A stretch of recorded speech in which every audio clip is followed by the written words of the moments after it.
വയനാട് മാനന്തവാടി തലപ്പുഴയിൽ കടുവയുടെ സാന്നിധ്യം സ്ഥിരീകരിച്ച പശ്ചാത്തലത്തിൽ പെരിയ ഫോറസ്റ്റ് സ്റ്റേഷൻ പരിധിയിൽപ്പെട്ട 43-ാം മൈൽ പ്രദേശത്ത് ഇന്ന് വനംവകുപ്പ് പരിശോധന നടത്തും.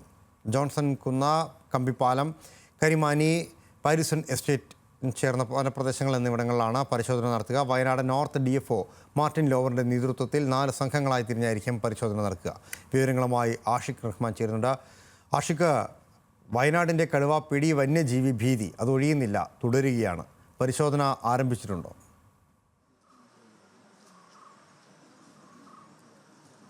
ലാലകൃഷ്ണ, നിലവിൽ പരിശോധന ആരംഭിച്ചിട്ടില്ല. 9:00 പരിശോധനയ്ക്കായി സംഘം ഇവിടെ നിന്ന് ഇറങ്ങുമെന്നാണ് മനസ്സിലാക്കുന്നത്. ഈ സ്കൂളെല്ലാം ഏകദേശം 9:00 വിദ്യാർത്ഥികളെല്ലാം സ്കൂളിൽ കയറിയ ശേഷം ഇവിടെ നിന്ന് പരിശോധനയ്ക്കായി ഇറങ്ങാനാണ് ഇപ്പോൾ വനവകുപ്പിന്റെ തീരുമാനമുള്ളത്. ഇവിടേക്ക് ഉദ്യോഗസ്ഥരെല്ലാം ഈ പെരിയ ഫോറസ്റ്റ് സ്റ്റേഷൻ പരിധിയിലുള്ള വിവിധ വനവകുപ്പിന് കീഴിലുള്ള ഫോറസ്റ്റ് സ്റ്റേഷനിലെ ഉദ്യോഗസ്ഥരെല്ലാം ഇവിടേക്ക് ഇപ്പോൾ പോകാൻ വേണ്ടി തയ്യാറായിരിക്കുകയാണ്.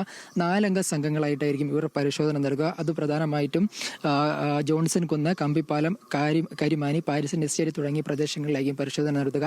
50 അംഗ സംഘമാണ് ഇവിടെ പരിശോധന നടത്തുന്നത്. അവിടേക്കുള്ള ഉദ്യോഗസ്ഥരെല്ലാം ഇവിടേക്ക് എത്തി സജ്ജമായി നിൽക്കുകയാണ്.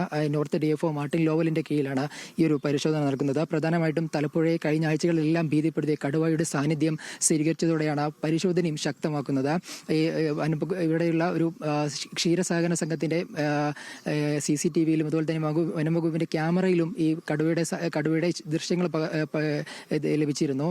കഴിഞ്ഞ ദിവസങ്ങളിൽ ഒരു നാട്ടുകാരൻ തന്നെ ഈ കടുവയെ നേരിൽ കാണുന്ന സാഹചര്യമുണ്ടായി. ഇന്നലെയും കടുവയെ കണ്ടതായി നാട്ടുകാരടക്കം ഇന്ന് രാവിലെ നമ്മളോട് പറഞ്ഞിട്ടുണ്ട്. ഇങ്ങനെ കടുവയുടെ സാന്നിധ്യം വളരെ രൂക്ഷമായ ഒരു സ്ഥിതിയിലാണ് തലപ്പുഴയിൽ നിൽക്കുന്നത്. അതുകൊണ്ട് തന്നെയാണ് വലിയൊരു പരിശോധനയിലേക്ക് ഈ വനവകുപ്പ് നീങ്ങുന്നത്. ഒരു 3.5 വയസ്സോളം പ്രായമുള്ള കടുവയാണെന്നാണ് നിലവിൽ മനസ്സിലാക്കുന്നത്. കാരണം ഇതുവരെ ഒരു ജീവിയെയോ ഒരു ആടിനെയോ മറ്റ് ജീവികളെയോ ഒന്നും ഇതുവരെ ആക്രമിച്ചിട്ടില്ല. അങ്ങനെയെങ്കിൽ ആരോഗ്യമുള്ള ഒരു കടുവ തന്നെയാണ് ഇവിടെ ഉള്ളതെന്നാണ് മനസ്സിലാക്കുന്നത്. കാരണം ഇതുവരെ ഏതെങ്കിലും ഇതിൽ ആക്രമണമോ ആളുകൾക്ക് നേരെയോ അല്ലെങ്കിൽ മൃഗങ്ങൾക്ക് നേരെയോ ഏതെങ്കിലും ഇതിൽ ആക്രമണം ഉണ്ടായിട്ടില്ല. അതുകൊണ്ട് തന്നെ ആരോഗ്യമുള്ള ഒരു കടുവയാണെന്നാണ് നിലവിൽ മനസ്സിലാക്കുന്നത്. ആ കടുവയ്ക്ക് വേണ്ടിയിട്ടാണ് വ്യാപകമായി പരിശോധന നടത്തുന്നത്.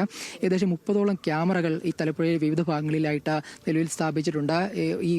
ഈ കടുവയുടെ സാന്നിധ്യം സ്ഥിരീകരിച്ചതോടെ തന്നെ മാനന്തവാടിയിലെ പ്രധാനപ്പെട്ട എഞ്ചിനീയറിംഗ് കോളേജിന് അവധി നൽകിയിട്ടുണ്ട്. ഒരാഴ്ച ഈ മാനന്തവാടിയിൽ എഞ്ചിനീയറിംഗ് കോളേജിന് അവധി നൽകിയിരിക്കുകയാണ്. അതേസമയം സ്കൂളുകൾ നിലവിൽ പ്രവർത്തിക്കുന്നുണ്ട്. അതുകൊണ്ട് തന്നെ സ്കൂൾ തുടങ്ങിയ ശേഷമാണ് നിലയിൽ പരിശോധന ആരംഭിക്കുക. എന്തായാലും ഉദ്യോഗസ്ഥരെല്ലാം സജ്ജമായി ഇരിക്കുകയാണ്. 9:00 തന്നെ ഇവിടെയുള്ള പരിശോധന ആരംഭിക്കും. ലാലകൃഷ്ണ. ശരി, ആഷിഖാണ് വാർത്തയുടെ വിശദാംശങ്ങൾ നൽകി.